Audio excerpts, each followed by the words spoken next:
You're listening to Female Founders with Claire Bartlett, the podcast that tells you what it is really like to be a female founder in today's world. We share invaluable insights through personal journeys and real-life business experiences, highlighting the highs and the lows so you can move forward in your business with ease. I am passionate to share with you the realities of business and give you the strategies and simple steps you need to truly succeed with your business. Today's episode is brought to you by Xero Accounting Software, a champion of female entrepreneurs and a proud sponsor of the Female Founders podcast. Managing your business finances can feel overwhelming, but Xero simplifies it all and gives you the power to keep your books in order and your mind on growth. Xero have offered an amazing 50% discount on your first 3 months with them. So if you'd like to take advantage of this amazing deal, just search refer.xero.com/female founders or follow the link in the show notes. Don't forget to give this show a follow to make sure you never miss an episode and share it with any incredible female founders you know. But for now, let's jump into this week's episode. Hello, everybody, and welcome to another episode of the Female Founders podcast. Today, I am really excited to be joined by the gorgeous Debbie Waite, who is going to talk to us all about work and working with purpose and keeping that balance in life. So, Debbie, thank you so much for joining us. Thank you so much for having me, Claire. It's great to be here. I'm so excited for this one. So, I saw you talk at Ideas Fest, I think was where we first met. And I just was really inspired by your talk and the insight that you shared. And I wanted to share that with our audience. So do you want to tell us a bit more about you, how you got to where you are today, whether there was a pivotal moment or person in the past that has led you to this path? Yeah, sure. Yeah, definitely. So I'm the founder of Stronger Inside and Out, and I basically coach high achieving go-getters who have got big jobs, and on the outside to the rest of the world, they are absolutely smashing everything in work and in life. But behind the scenes, they're feeling less than great, and they feel like everything other than their job is falling apart. And so I help them to carry on going forwards because they're not the kind of people who want to put the brakes on because they love what they do and they're passionate and that's what drives them. But at the same time, they want to be able to do it without burning out and without basically ruining their health, their relationships, or their life. So that kind of sums it up, really. Pivotal moments. Oh my goodness. I think I've had loads of small moments throughout my life that's kind of got me to where I have today. And probably, to be honest, one of my biggest inspirers was at school. So I was a bit of a rebel at school, Claire, if you can believe it. I was one of those people that just needed to know why. And if I didn't understand why something needed to be done in a certain way, I'd try it a different way. And I went off the rails for a bit to the point. It's really funny actually talking about this now, being a mum, because it got to a point where none of the teachers wanted me in their class. And I probably should be saying this on a podcast for the live viewing, should I? But I was earwigging at the staff room, and the teachers were all drawing straws, and the loser was going to have me in their class, right? Oh And my gosh. they were all just like, didn't know what to do with me. I don't think they actually did anything to try and help or change it, but they did not know what to do with me. And there was one little voice, which, if you think of an old granny, and this is not doing her justice, but if you think of an old granny, quite short, quite frumpy looking, curly blonde hair, and this little voice piped up to say, that's enough now. I have absolute faith in Debbie. She's going to turn it around. I'll have her in my class. And it just needed that one glimmer of hope, one person to believe in me that made me wanted to prove her right rather than everybody else. And I think for me, that's really taught me loads. One, it made me turn everything around to the point where I ended up as head girl at the school and I inducted a new headmistress, and it just completely turned it around just from her words of seeing the good in me. And did you tell her? Do you know what? I never did, and I have spent probably the last 10 years trying to find her. I don't think she's around anymore. I think she's passed. But I really wanted her family to know what an impact she had on me. And that, I think, for all of us, particularly as women, we are supposed to be in a tribe. We're supposed to have each other's backs. We're supposed to see the good in each other. And I think society doesn't set us up for that at all. They set us up to compete with each other, to see the worst in each other, to fix our weaknesses. So everybody needs a Mrs. O'Farrell in their life. So if anyone knows Mrs. I love O'Farrell, who that. used to work at Hillview School in Tunbridge, please contact me. Everyone needs a Mrs. O'Farrell in their life, and that's what I try and be to other people now. Yeah, that's so beautiful. But also, it really highlights the importance of actually adults in our lives as when we're growing up. And I am the same as you. I'm always really conscious that my daughter, for instance, is always watching and trying to make sure that she gets that. Because I actually, again, we shouldn't, I don't know whether we should own up to all of these things, but I was exactly the same as you. I was an absolute terror at school. I barely went to school. I skived a lot. And I was the same in that actually none of the adults in my life at that point, including my own parents, nobody believed in me at all. I didn't have that support. And it took me a really long time to get over that. I didn't have my Miss O'Farrell. So it shows how important that can be to change the path of your entire life, and how important teachers can be, and what a massive part they play. And so often they don't even know it, like you say. You They never have pointed that no out to her, idea. what a difference you made. And I think as well, I wouldn't have known it at the time. I probably didn't. I didn't put it down to, the biggest turnaround of my life down to her at that moment. Yeah. I Yeah. think it's years later, when you become an adult, possibly when you become a parent, that you go, oh my goodness, that just changed the whole direction. That happens in business as well. I mean, I work mainly with the corporate sector, and there's so many egos because I work in a lot of male-dominated environments. There's a lot of egos. There's a lot of masculine testosterone jostling, and that's from the men and the women. And it gets to a point where people don't really know who they actually are anymore, because they're just constantly putting this mask on, constantly trying to prove that they're good, constantly trying to beat the next person. That actually sometimes it just takes one person to see them as a human. I did a post on LinkedIn about bringing the humanity back to the boardroom, and it was exactly that. It was, if you have somebody that sees you as a human. Now, that doesn't matter your gender, your race, your colour, your religion, anything, but they see you. What is it? What is it? Is it Avatar? Is that the movie that when they fall in love, they go, I see you? I can't remember. It might be. Yes. Yeah. And it just takes one person to have enough time and energy to really see who you are, and you to know that they've got belief in you, for you to totally turn your confidence around, your self-belief around, and therefore the results that you actually get for you and your team and your business. It's incredible. Yeah. Yeah, it's so true.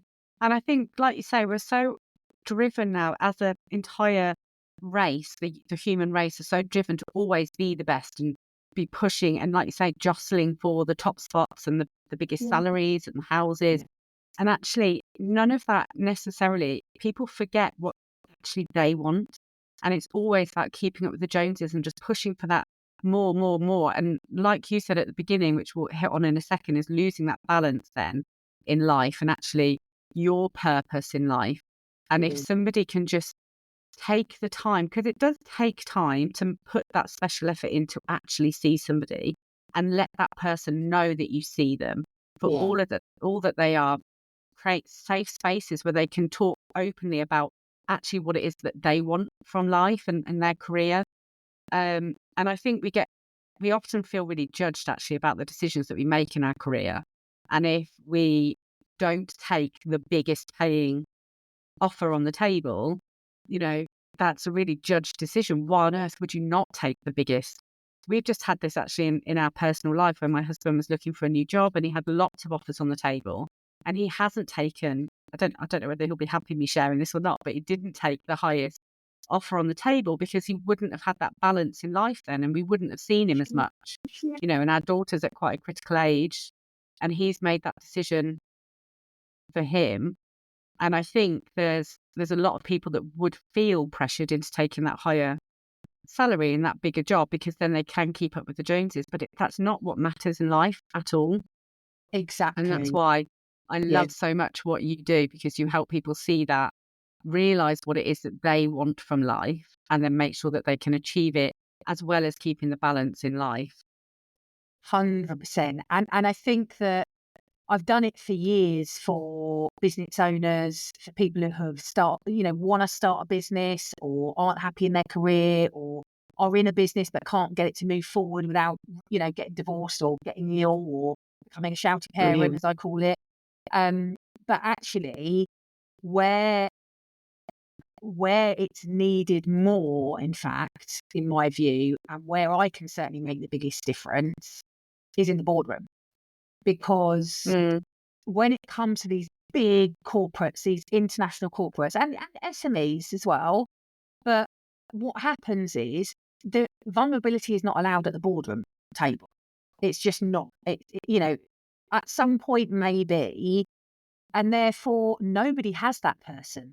Like you've just said, to have, your husband's really lucky. I'm sure he's had that conversation with you and you've worked it out together of what you want your lives to be like and the impact of taking what role. But there's a lot of people out there that don't have that person to talk to, whether it's their other half who just doesn't get it or whether they aren't comfortable admitting to themselves, let alone the rest of the world or even one other person, that they're not quite sure they're in the right place because they've just spent the last 25 years grafting and getting to a really senior position. And so who are they to then give it all up and go, do you know what? I don't want to go as fast anymore. Or even more so, this isn't for me anymore. I need a change. Is really difficult because internal companies often have a HR person or their own leadership trainer, or even some of them have coaches. But nobody in their right mind is going to damage their career by saying to an internal coach, don't think I want to go for that promotion. Not quite sure I even want this job anymore. I want to spend more time with my family. Isn't that interesting what you say, though, that you feel like it's damaging the career by being honest about what you want? Yeah. Why is that? That's how it's seen, that it's damaging your career. Yeah. And I think that's one of the biggest questions, isn't it, in this space? God, it's, if that is the bit that I can change in the next 10 years, I'll be happy, because it's the culture that needs to change. It's the systems, the processes, how we recruit people, how we reward people, how we motivate people. It can't be on external, right, well, if you make that many sales, we're going to give you a promotion. If you make that many sales, we're going to keep you bonused. If you're going to, because it's not getting the strengths out of the majority. It's getting using the strengths of the minority. And if we can set an environment, if we can create a culture within an organization, no matter how big or how small, that truly values each individual as a human being and really utilizes the living daylights out of their strengths, imagine what could happen with the growth of that business, with the difference that business can make, and of course the money that they can make as well. That's when it gets exciting. Yeah, 100%. And I was actually talking about this the other day with someone about neurodiversity and how there's actually the culture is changing slightly now, that people are aware that for specific jobs, skills are in high demand for people with ADHD, for instance, or, with that neurodiversity, because they know that they have really specific skills that would be brilliant for that role. So they're now embracing that and actively looking for these people. And I find that really interesting that people are starting to become more aware, I think, about skills and what would work within certain positions in their company, and not be scared to be so open about what they're looking for. And I think it goes both ways. I think from an employer perspective, I think if you can be open and honest with, where you're wanting to be, take that business, where you're wanting that to go, and being completely honest with your staff, and then looking at the staff and the skill sets that they have, like you say, because we all have things that we're good at and things that we're not so good at. And the purpose of a team, if you do it right, is that they will balance each other out and they will have skills in every area among them, between them. But you can't expect any one human to have all of the skills in all of the areas that you necessarily need. But it is about opening up those conversations, isn't it? And saying, this is what I'm looking for. And I can't remember the name of it, but one place I worked at years and years ago, they made us take this test. It's a book and I've got it somewhere. If I find it, I'll put it in the show notes for everybody. But it's a personality test in essence. And it highlights what you're really great at and what you will excel at and what not necessarily would suit you. And I thought that was really great because then actually they use that information to help you achieve much better in your career than trying to force you down a path that isn't suited for you. But that's really rare for any employer to do that. Yeah, and a path that is historically set out as a trajectory that is expected. So, for example, I work a lot with, purely by accident, if I'm honest, I work a lot with accountancy firms and law firms. And of course, that's a partnership model. And therefore, the aim is you start at the bottom, you work really hard, not necessarily in the same company, but you go from, a junior to a partner to an equity partner. And that is the trajectory and all the bits in between. And I was coaching a guy a few years ago now who he was on the partner trajectory, obviously, because that's where everyone is expected to be. And if that's not what you want, well, why are you here? Even though you need those rocks in our company that don't want promotion, they just want to come in and do a great job. And he was going for the third time he was going for partner. And throughout our coaching conversations, I was like, tell me the reasons you're going for this partnership. Because it was a big process. It was a big process of presentations and, and business plans and all sorts. And he couldn't answer the question. He literally couldn't answer the question. And when we dug down, it was because that was what it was expected of him. And if he said he didn't want it, then what would the perception be of him? And what would his future look like? And actually, the outcome was he didn't go for it. And all of a sudden, he went from being an okay at his job, because he always had this stress of trying to get to partner and what he needed to do, and he had to fix all the weaknesses he had, to absolutely excelling at his director's job, because he was focusing on what he was doing right then, instead of the future bit that was actually quite scary because it wasn't fitting with his skill set at all. And it completely flipped it round. Now, he had to make that choice because there would be a ceiling of where his money and his bonuses would get to. But people often don't think about why they're applying for that promotion or why they're applying for that partnership. They do it because it's expected. It's fast. That all of it needs to just change, and it's going to have to with the different generations in business now. It's going to have to change, and it's going to have to change really quickly, because if businesses want the best people they can get, the best talent for the right things, like you've just said, the strategy of the business, what is it you need now? What skills do you need in the future, and how are you attracting them to the business? There's going to have to be a change of how people progress and how they learn and how they're rewarded. It's going to have to be a massive shift. That's what I'm promoting at the moment. I think it's just opening up the floor for the conversations, asking your staff, is that actually what you want? Do you actually want to? I know that's the next natural step, but is that what you want in your future? And I think it completely goes through to business and being a business owner as well. Yes, the next step, the first target that everybody seems to work towards is a 6-figure business. So then next you're looking for the high 6 figures and then the 7 figures. But all of that comes with sacrifices in your life and challenges to your day-to-day living. And if that is what you genuinely want, amazing, go for it. But ask yourself that question, is that actually what I want? And I've had some people previously on the podcast who have said I got to those stages and hated it.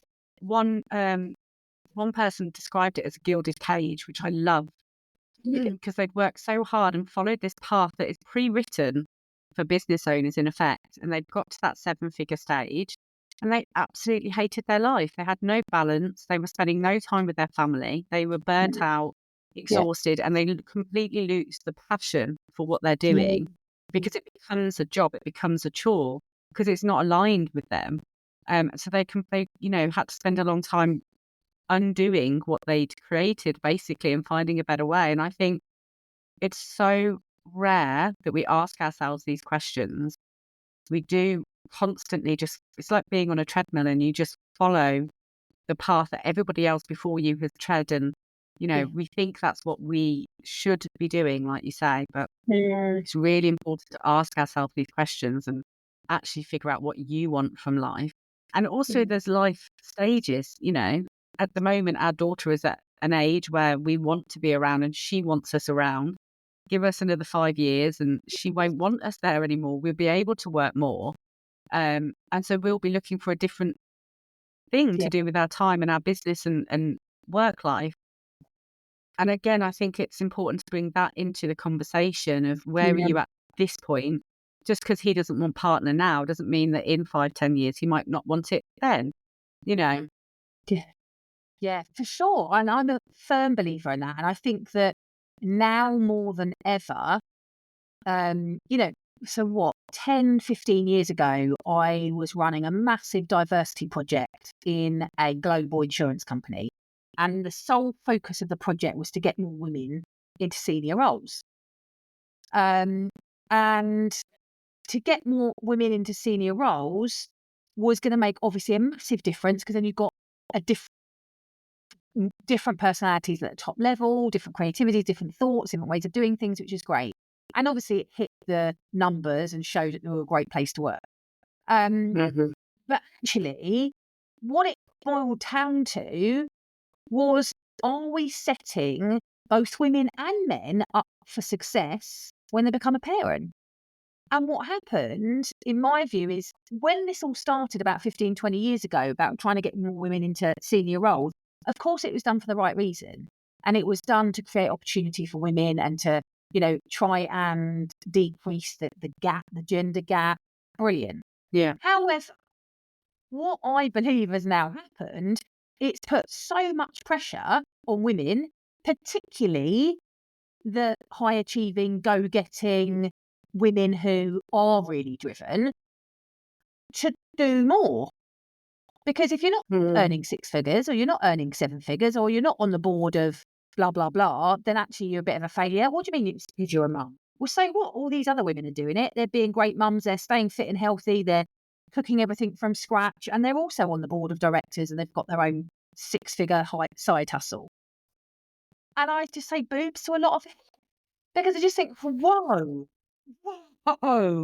how can we create a space where parents, I don't think this is a female thing and a male thing, how can we create a space where parents can be the best parents they can be and make that the priority? And if that means we're going to give them the opportunity to have a 3-year sabbatical, go and have a 3-year sabbatical. If that means we've got to suck it up for a bit and allow them to be part-time or job share for 2-3 years, well, if they're a decent person and we really want them in our business, well, then let's make that happen. Because I think that this is a woman thing. There's been so much pressure put on women over the last 10 years to do it all that we can't. And that's why so many women are burning out. And actually the reward and the satisfaction from motherhood isn't, it's going to sound really awful, but you'll get what I mean, isn't big enough to take away the self-satisfaction we get from being successful businesswomen. Because with that, we get external gratification. We get thank yous. We win awards. We get fat salary. We change the world. All of the measures of success now all spotlights on those things. Nobody, you don't hear people talking about, I'm a full-time mum and I absolutely adore my children. I'm a part-time mum and my children are thriving. They're really happy. They're really confident. They've settled in at school. They've done this. They've done that. If we start shouting about that, it's not going to be quite as important for us to want to run businesses at a fast rate when we're being parents as well. Okay, well, let's set up a business. That's fine. That's what I want to do. I want that flexibility. I want to do what I've always wanted to do. But I don't have to be reaching 6-7 figures in my first 3 years, because actually that's not my priority. I want to earn a decent living and I want to feel really good about what I do and I want to make a difference in the world. But actually my priority is my family at this stage, like you said just now. At this stage, my priority is keeping my marriage together. My priority is keeping my kids healthy and alive and building their self-esteem and confidence. That is my priority, and I need my work to fit around that and not the other way around. Yeah, that's exactly how I did it. And I don't think people necessarily understand the journey that, that I went on and the choices that I made. But I set the business up when Olivia was just about to turn 1. So it was when I was my maternity had ended, and I did go back to employment, but it didn't last very long. It just did not work with childcare costs, etc. So I went into business, but the whole point was, I still wanted to be a very present mum, and I didn't want to miss any of those big stages at that age. I wanted to be there. So I found the balance, and I have very gradually grown my business over those years, gradually increasing nursery, gradually decreasing the time that I spent with her at home until she was at school. And that was what I wanted. I could have turned my business into that 6-figure business and absolutely ran with it. But that wasn't why I was setting up the business. I was setting it up to be more present with my daughter and be there for my family. And it's absolutely done. It was just the most perfect thing for me. And I know that I don't regret that at all. Yes, it's taken me longer to achieve the business dreams, but I can still achieve those business dreams and have taken my time with it. And I love that. And I love that the business, I still only work 4 days a week. That even though my daughter's at school 5 days a week, I now have that time for myself. Yeah. My staff I've always been ultra flexible with them because they have the same balance issues that I had. We want to be present parents. And it's important as an employer to offer that to your staff and understand that. And now, it's only been in the last sort of 3 years that I've really then pushed the business, and it's gone to, amazing heights. But that's because now my daughter doesn't need me so much. She's in full-time school and a million clubs after school. So I have more time to myself.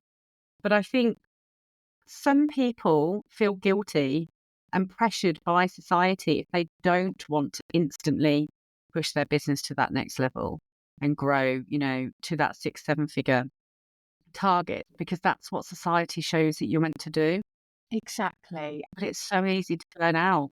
It makes me want to cry, Claire. So firstly, well flipping done you, because you've followed the journey that you've needed to follow in your life. But not only that, people listening to this might make that sound like that's really easy, and it isn't. Actually, taking your foot off the pedal as a high achieving driven woman is flipping hard work. Yeah, you have to constantly remember your why. Yeah, Constantly. You do. And because it's easier to keep your foot flat on the pedal. It is easier to just go flat out and go, I love my business. I really want to achieve. I want to do this. I want to do that. I want to do that. I want to do that. Yeah. Okay, kids, hold on a minute. That is what, as a high achieving driven woman, drives us to a certain extent. It's what gives us our buzz. It's what gets us out of bed in the morning. So that is, certainly for me, my pre-children me, worked all the hours God sent, and it was no hassle because I absolutely loved what I did. I was developing people, I was coaching people, I was training people. It was brilliant. I loved it. To be able to make a conscious decision and say, at this chapter in my life, my child, who I am so grateful for and I am blessed to have had, is going to need me pretty much for the first 12 years. And then they're going to want to like a lot more independence. I've probably got them for another couple and that'll be it. And it's such a short space of time. And everyone tells us that, but it doesn't mean it's easy to do. And so, you know, people need to be around people like you more to keep them connected with their why, to really to go, but why are you doing? Yes, you can do that. Of course you can. Capability wise, absolutely you could get to the 6-7 figures. Absolutely you could. Of course you could. But do you want to right now? Is it the right thing to do for you, your health, your relationships, your family right now? Maybe not. So be grateful for the business you have right now. Create it so that when the time is right, you can absolutely smash it. But in the meantime, figure out what is important to you right now. Firm believer. So massive well done, because that is not easy. Thank you. And taking it back then, right back to what you said at the beginning about keeping that balance, because so we've said now that, you know, society and social media and everything shows us this image and gives us that ready written path basically where we think we should always be going with our businesses. But what we're not hearing about and seeing is the background. Yes, they've got that 7-figure business. Yes, they have an amazing house and, you know, they're doing all of these amazing things, but actually in the background, they're never spending time with their children. They feel completely exhausted. Their marriage might be on the rocks, you know. You only see such a tiny glimmer. And this goes across social media in its entirety, in every aspect. Nobody is as perfect as they come across on social media. But what would you say to somebody who is pushing and following that path that they think, you know, they might never have asked themselves the question if this is actually what I really want, but they can see that other areas of their lives are starting to suffer? How can you start bringing that balance back and improving things across the board in your life? Because sometimes we can feel, you know, you're so far down the track in business that you can't put the brakes on now. It's sort of snowballing and running away with itself. So how can you bring everything back in alignment? What's the first thing that you would recommend people do in that situation? I think the first thing is admitting that you're not where you need to be, that you're not where you want to be. You know, it's like any addiction, because we're talking about addiction a lot of the time here as well. You know, you know, like you say, you've got the external pressures from the outside world, and social media has just exacerbated that. But a lot of this is about workaholicism. Workaholicism, is that a word? This is about being a workaholic. It is now, Debbie. Hysterical. And it's about, so what is it I am avoiding that is making me work so much? So, you know, I've been a coach for 25 years, and there is always something that person hasn't even realised yet that is going on in their life that isn't bringing them joy and isn't making them happy. And the more that is happening, the more they run to work, because that's their guaranteed measure of success. Right.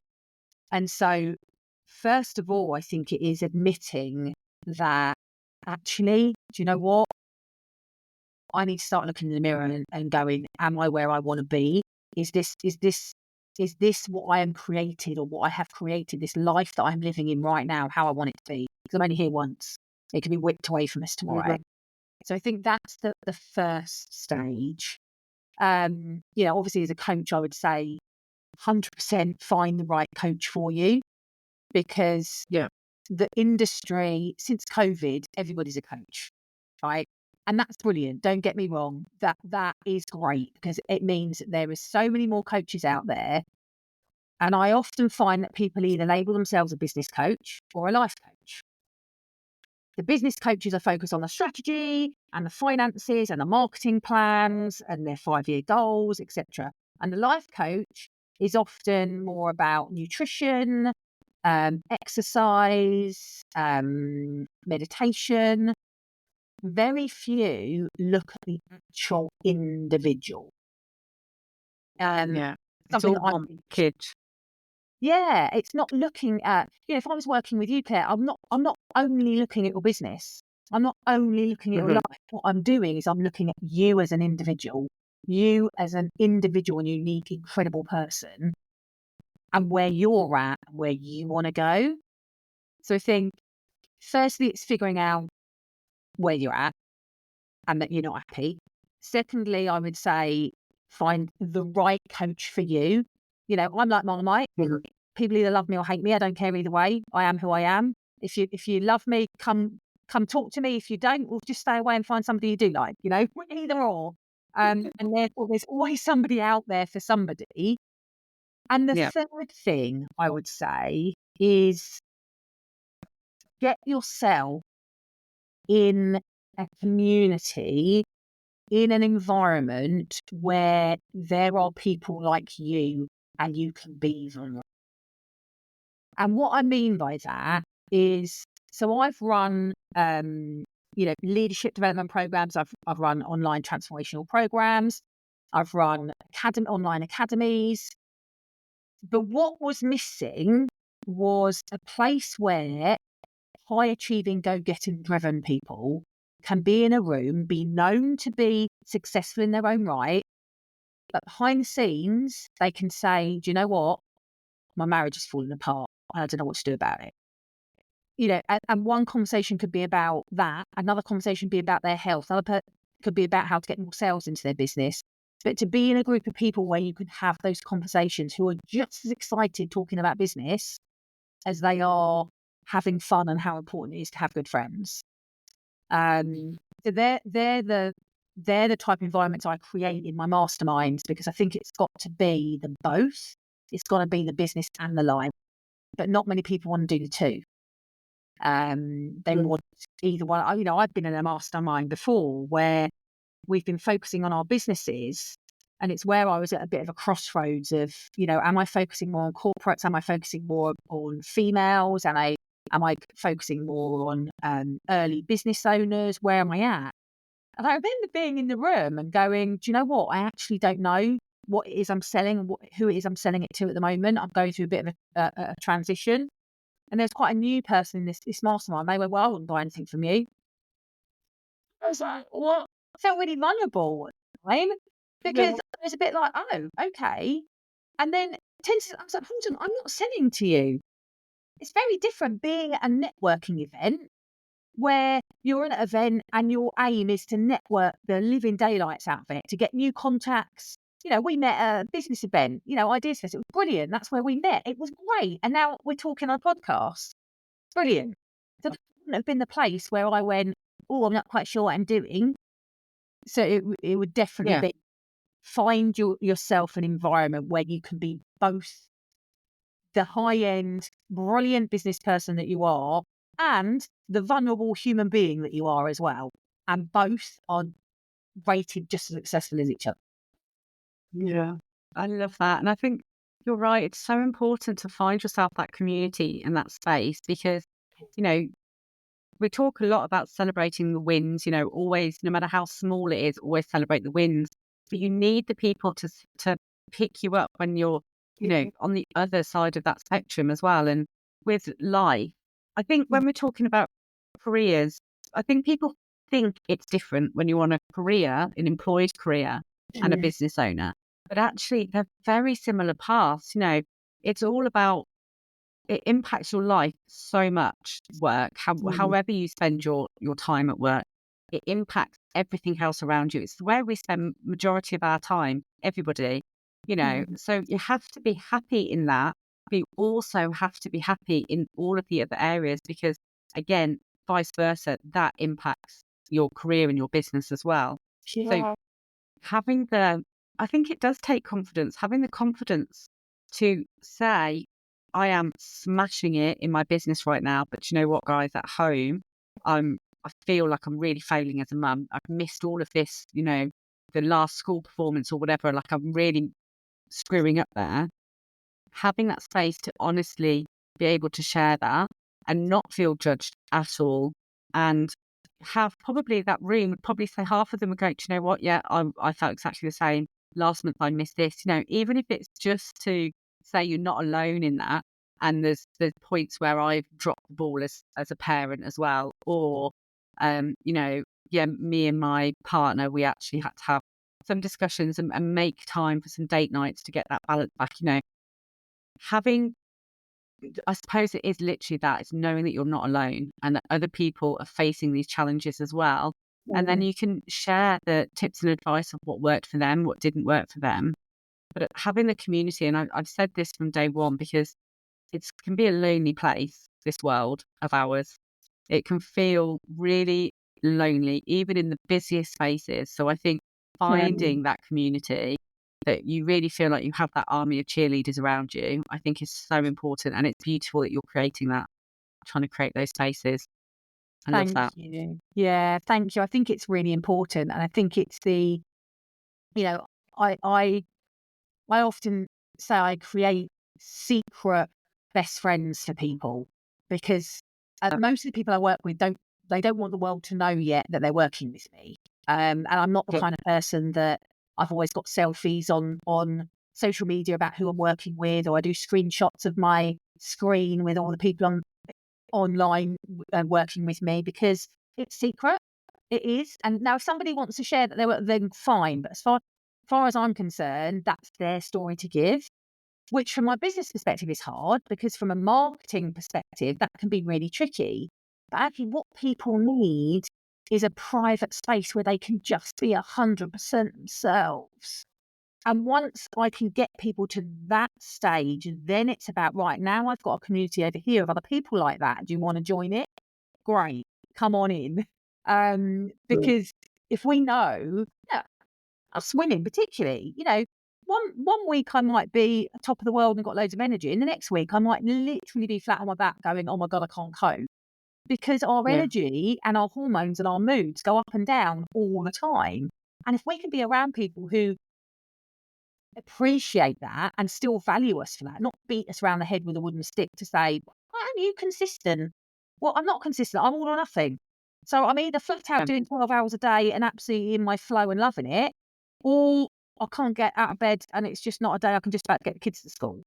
And, that might be my ADHD, going a bit crazy, but that's me. And I've created a world where I work like that because that's the best way for me to work. And if I can help other people to say, do it your way. Let's use your strengths. Let's use your energy management. Let's do it that fits with your family, which is different to their family. And let's love each other for doing that as well. In a way that still fits with driven, go-getting people. It's so exciting. I love it. Well, I love it. And I think it's just, it really is beautiful to be able to help people find complete balance across every aspect of their life. And it's so important to get that message out that does not mean that you can't be the high achiever, 7-figure business owner, be at the top of that boardroom. You don't have to give any of that up. You've just got to find the way to make it work for you. And it will be different for every single person because we all have different needs. I 100% work better as the day goes on and into the evening than I do in the morning. I don't know why, but, and I used to fight that for quite a long time. I'd be like, no, you work between these hours, but actually I've just embraced it now. That's who I am. That's how I work. And as long as it's not impacting anything else, then there's no harm in me doing that. Isn't it funny how we often leave a corporate job or an organisational job because we want more flexibility around our families, and then what we do, we set our businesses up to be 9 to 5, Monday to Friday. I'm similar to you. When it comes to me running workshops and running events or being on stages, then I'm better in the morning. My energy is at its highest in the morning. But if I've got to, write a book, write an Instagram or a LinkedIn post, design a new workshop or a new program, I'm much better off afternoon, evening. And so actually, why can't I find a way of incorporating that into my world where that my husband can get home on the days he gets home at a reasonable time?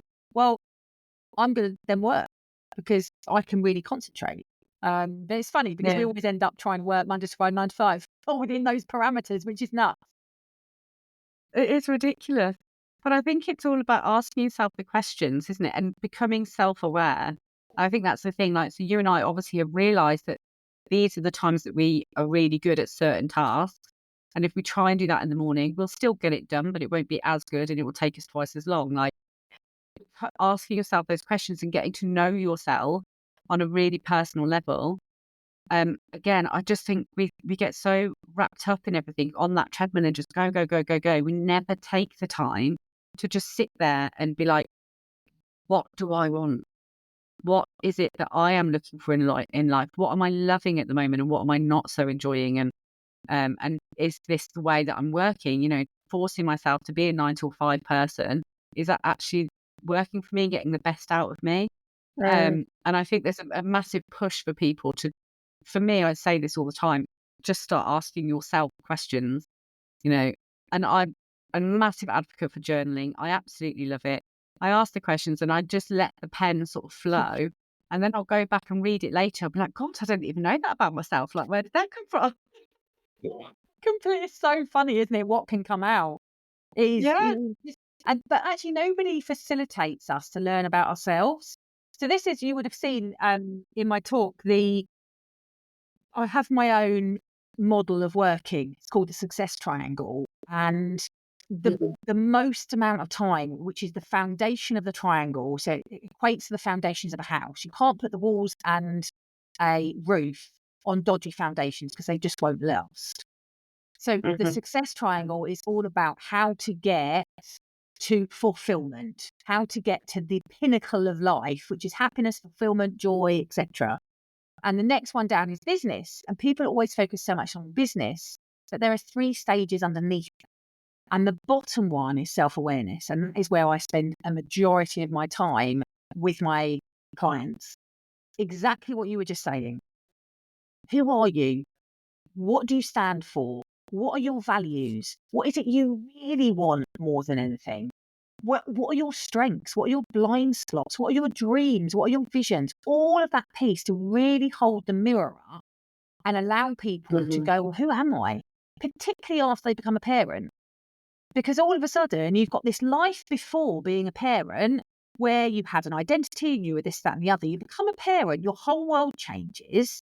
And what you do is you try and stay the person you were before kids, as well as the new version of you, which is a parent. And actually all that does is Yes. burn you out and cause stress. But nobody helps people get to a third version, which is, well, who are you now? Where are you at now? Yeah. And that is in my view, the self-awareness is the key to absolutely everything. And once you've nailed that, it's then looking at health, mental health, physical health, emotional health and spiritual health. And once you've got your own health, so this is all about the internal stuff, the self-awareness is internal, the health is internal, then it's looking at the relationship with yourself, relationship with your family, relationship with your friends, your colleagues, your team, your clients, the world. And then it starts going external, which is why my business is called Stronger Inside and Out, because you've got to get strong on the inside before you can get strong on the outside. And once you've got those 3 things as good as they can be, that's when business all of a sudden becomes easy. And that's when business all of a sudden grows. And you're like, oh my God, how is this all of a sudden happening? And that's kind of like the model that I work with whether it's one-to-one clients, whether it's with my masterminds, whether it's with my programs, whether it's corporate or self-employed, and it works every single time. Yeah. I think it's so true because so often when we don't do that internal work, we are surrounded by these blocks, these walls that we so unintentionally have built around ourselves in all different areas. And if you just do that work on yourself, they will start crumbling down around you in a good way. And suddenly the business is taking off, or, things are massively improving around you.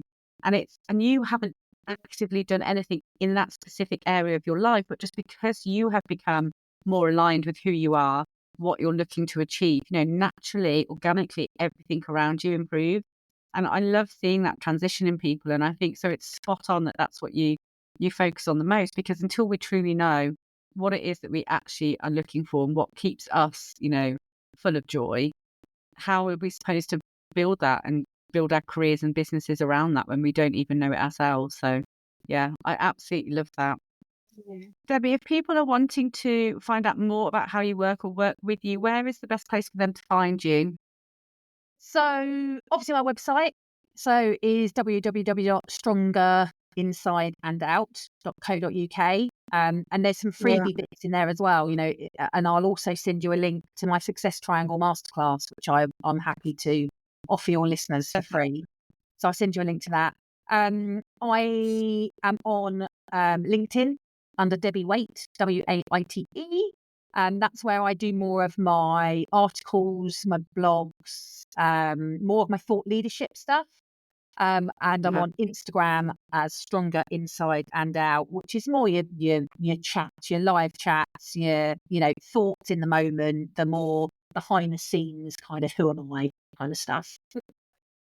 I love that. Thank you so much. I'll put all of the links in the show notes for everyone. And if you can send me that over, Debbie, I'll put that freebie in there for you as well.